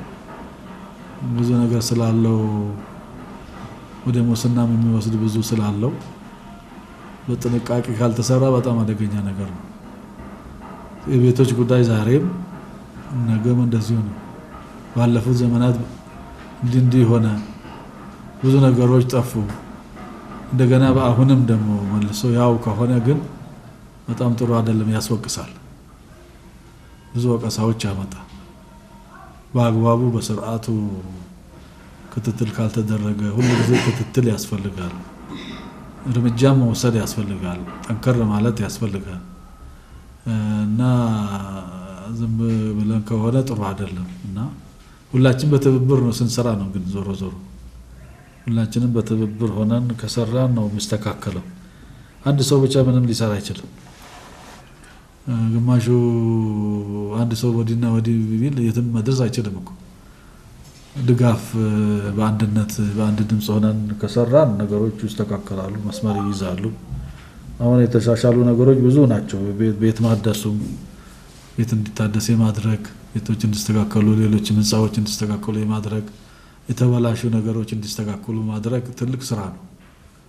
ቀላል ስራ አልተሰሩም። ስራዎች ብዙ ናቸው። አሁን ደግሞ በተሻለ ሁኔታ ነገሮች እንዲሰሩ ቅዱስ ሲኖዶስም ሁሉ ጊዜ ይህንን ማየት አይገባውም። ተሰርቶ አሁንም ደግሞ እንደዚሁ ለቅዱስ ሲኖዶስም ደግሞ ሪፖርት ማድረግም ያስፈልጋል እና ችግሮች ካሉ በችግሩ ላይ መነጋገር መወያየት ነው። ችግር የሚፈጥርም ሰው ካለ ደግሞ ችግሩ ራሱ መስተካከል አለበት። ስለዚህ በነፃነትና በትክክለኛ በታማኝነት መስራት በጣም ቤቱ ያስፈልጋል እና ትልቅ ድርጅት ነው፣ ትንሽ አይደለም። ቤቱን አቁሞ ያለው ይሄ ቤት ነው። እንደገና አሁን ደግሞ በዚህ በልማት ላይ ነው ያለነው። ብዙ ልማት ያላለቁ ህንፃዎች አሉ እንደምታውቋቸው። 3 ህንፃዎች ዝም ብሎ ገንዘብ አምጣ ነው፣ ብዙ ገንዘብ እየጨረሰ ነው ያለው። አላለቀም፣ ገና ነው። እሱ ራሱ ብዙ ነው። እንደገና ደግሞ 3 ተጀምረዋል። ብዙ ነው እንግዲህ አሁን ያልተጀመሩ ደግሞ አሉ። አሁን መንገድ ላይ ያሉ አሉ። ገንዘብ አሁን በዚህ ሰዓት ቤቱ ያስፈልገዋል። ስለዚህ በትክክል እናንተ ከጠነከራችሁ ከበረታችሁ ብዙ ነገሮች ይስተካከላሉ። እንደ ባለፉት ዘመናትም የሚሆን ከሆነ ያው ለጊዜው ተጠቅሜ ልሂድ፣ ሌሎችንም ወገኖችን ወዳጆችን ጠቅሜ ራሴም ተጠቅሜ ልሂድ የሚሆን ከሆነ ነገሮች አይስተካከሉም። ጨካኝ መሆን ያስፈልጋል። እዛ የሚቀመጥ ሰው ጨካኝ መሆን አለበት፣ ለማስተካከል ማለት ነው። ከዚህ በፊት ያሉትን ለማስተካከል መንገድ ለማስያዝ መስመር ይዞ እንዲጓዝ ለማድረግ ጨካኝ ሆኖ አሁን ሁሉም ጠያቂ ነው። ይሄ ቤትም ጠያቂ ነው፣ ሌሎችም ጠያቂ ነው። ጠቅላላ እዚህ ተሰልፈው ነው የሚሆነው። ቤት የሚጠይቁት በሙሉ እዚህ አሁን በሙሉ ተሰልፈው ነው የሚወጡት። ከውጭም ከውስጥም ተሰልፈው ነው የሚውሉት። አሁን አንድ ጊዜ ስህተት ከመጣ ደግሞ ጠቅላላ በሙሉ ዘመቻ ነው የሚያደርጉት። በዚህ ምክንያት እስካሁን ድረስ ዝም ብለን ነው ያለ፣ በጥንቃቄ ነው ያለ ነው። ያም ስጠኝ ይሄም ስጠኝ ይሄ ነው፣ በዚህ ጊዜ ካላገኘ መቼ ላገኝ ነው። ሁሉም ለራሱ ነው፣ ሁሉም ለራሱ ጥቅም ነው፣ ለቤተክርስቲያን ብሎ አይደለም። እና እቺ ቤተክርስቲያን ባለቤት የላትም። ባለቤት አላት ግን የላትም። እንደራሱ አርጎ የሚያይ እንደራሱ ንብረት እንደራሱ አርጎ የሚያገለግል የሚሰራ የሚቆረቆር አግኝቼ ልሂድ እንጂ ለቤቱ የሚቆረቆር ሰው የለም። ያው ተጠቅሜ ልሂድ ብቻ ነው፣ ተጠቅሜ ዞር ልበል ብቻ እንጂ ይሄ ቤተክርስቲያን በዚህ ብትስተካከል በዚህ መስመር ብትይዝ እንደዚህ ባደርግ የሚል የለም። ከዚህ እስከ ታች ጠቅላላ አጠቃላይ በሙሉ ይሄ ነው እና ድርጅቱን እንኳን አስከብረን እኮ እንትን ብንል ምንም አይደለም። ራሳችንን አስከብረን ይሄ ራሳችን ነው፣ ህይወታችን ነው ቤቱ። ኢትዮጵያ ኦርቶዶክስ ተዋሕዶ ቤተክርስቲያን ቤት ነው፣ ዋናው ቤት ነው። ቅድሚያ እኮ ለድርጅቱ ነው እኛ ማሰብ ያለን። ከዛ በኋላ ነው ሁለተኛ ለራሳችን ማሰብ የሚገባ እና በዚህ አይነት በጠቅላላ በሙሉ እዚሁ ውስጥ ሆኖ ያማል፣ ይተቻል። መልሶ ራሱን ተቸቱን አላወቀም። ቤተ ክህነት እያለ ያማ ይተቻል። አበላሹ ግን እሱ ነው። ራሱ የሚያበላሸው ነው መልሶ የሚያማው። እና አሁን ጠቅላላ እዚህ ሜዳ ላይ ሲወጣ ይሄን ቤት የሚሳደብ ነው ያለው። ራሱ ግን ሲያበላሽ የሚኖረው እድሜ ልኩን እሱ ነው። ስለዚህ ለቤቱ የሚያስብ የሚቆረቁር ሰው የለም እና ለቤቱ ማሰብ ይገባችኋል። ሁላችንም የሰበሰበን ይሄ ቤት ነው፣ ይሄ ተቋም ነው። ይሄ ተቋም ደግሞ አባቶቻችን መቼም በተቻለ መጠን ጠብቀው አቋቁመው ምን ብሎ ነው እንግዲህ እዚህ ያደረሱት የቀደሙት አባቶቻችን። በዚህ በእኛ ጊዜ ደግሞ ያበላሸን ከሄድን ደግሞ እንወቀሳለን። ከእግዚአብሔርም ይቆጣናል፣ በሰው ዘንድም ደግሞ እንወቀሳለን። ታሪክ ይወቅሰናል። ስለዚህ እንደራሳችን አርገን ድርጅቱን እንደራሳችን አርገን ለድርጅቱ መቆርቆር ያስፈልጋል። በቅንነት መስራት ያስፈልጋል። በታማኝነት መስራት ያስፈልጋል። እንደዚህ ካልሆነ ነገሮች እየተባላሹ መንገድ እየለቀቁ እየሄዱ ሁላችንም እንወቀሳለን። ሁሉ ነገር በአግባቡ ነው መሆን ያለበት። ሁሉ ነገር በአግባቡ ከሆነ ነው መስተካከለውና አሁን ሌላውን ስንመለከት በዚህ በአዲስ አበባ ዙሪያ ስናይ በከንቲባው በየመስሪያ ቤቱ ስንመለከት አሁን በጣም የጸዳ ስራ እየተሰራ ነው ያለው። እየጸዳ ነው ያለው። ሁሉ በሙሉ የጸዳ ነው። ከሁሉም የጸዳ ነው። ወደ ቤታቸው ስንመጣ ግን ገና ነው። ምንም የተስተካከለ የተሻሻለ ነገር ምንም የለም እና ሌሊት ከቀን ነው እየሰሩ ያሉት። እኛም ተረባርበን ተጋግዘን ብንሰራ በአንድ ጊዜ መለወጥ ማሻሻል እንችላለንና እስካለን ድረስ መልካም ስራ ሰርተን ኃላፊነታችንን ተወጥተን እግዚአብሔር የሚወደውን ስራ ሰርተን አባቶቻችን ያስረከቡንን ስራ አስጠብቀን አስተካክለን ሰርተን ለሚቀጥለው ደግሞ ብናስረክብ ታሪክ ያስታውሰናል። ከእግዚአብሔርም ዋጋ እናገኛለን። በዚህ መልኩ ቢሆን መልካም ነውና ጥሩ ነው። እንቅስቃሴው ጥሩ ነው። አሁን ያሉት ነገሮች ደግሞ የመርካቶ የተባለው በጣም የሚገርም ነው። ትልቅ ቦታ ላይ ነውና እሱንም መጠንከር ያስፈልጋል። እነዚህም ያልከፈሉ ሰዎች እንዲከፍሉ የማድረግ በጣም እሱም ያስፈልጋል እና ሌሎችም እንደዚሁ አሁን ብዙ ተሻሽሏል። ሌሎችም ደግሞ እንደገና ብዙዎች የሚቀሩ አሉና ስለዚህ በርቱ፣ ጠንክሩ፣ በጥንቃቄ ስሩ።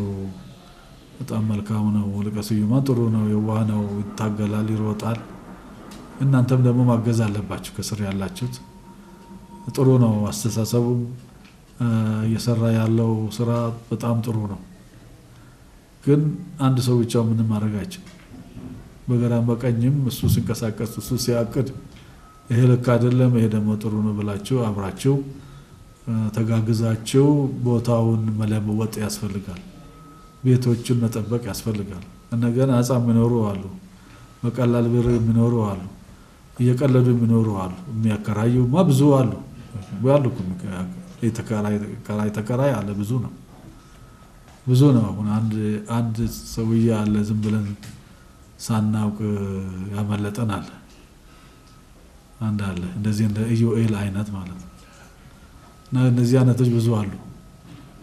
ስለዚህ መፈተሽ ማየት በጣም ሁሉ ጊዜ ያስፈልጋል። ብዙ ነገሮች አሉ፣ ይታወቃል። ቤቶች ውስጥ ብዙ ነገሮች ብዙ ጣጣዎች አሉ። ስለዚህ እነዚህን ፈልፍላችሁ አውጥታችሁ ማስተካከል ይገባቸዋል። ዝም ማለት አያስፈልግምና በህግ ባለሙያዎችም ይሁኑ ከእናንተ ጋር ቆሞ መስራት መታገል አለባቸው። እንደዚህ ምንም የሚያስፈልግ ነገር ካለ ደግሞ እኛ እናንተ ጋር ነን። ስለዚህ በርቱ፣ ጥሩ ነው። እንደዚሁ ይሄ ልመድባችሁ። በጣም መልካም ስራ ነው የሰራችሁት። እጅግ እናመሰግናቸዋለን። እግዚአብሔር ያክብርልን። እግዚአብሔር ይስጥልን።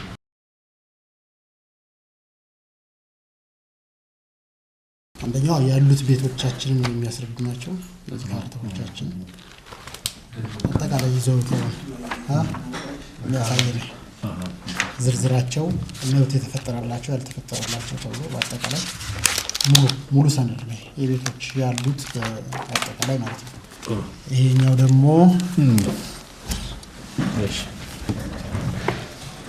ደግሞ በዚሁ በኮሪደር ልማት ምክንያት የፈረሱ ካሳ የተከፈለባቸው ያልተከፈለባቸው ፕሮሰስ ላይ ያሉ አጠቃላይ ይዘቶች የሚያሳይ ነው። ይሄ ደግሞ በሶፍት ኮፒ ይሄው እንዳለ በሶፍት ኮፒ ማለት ነው።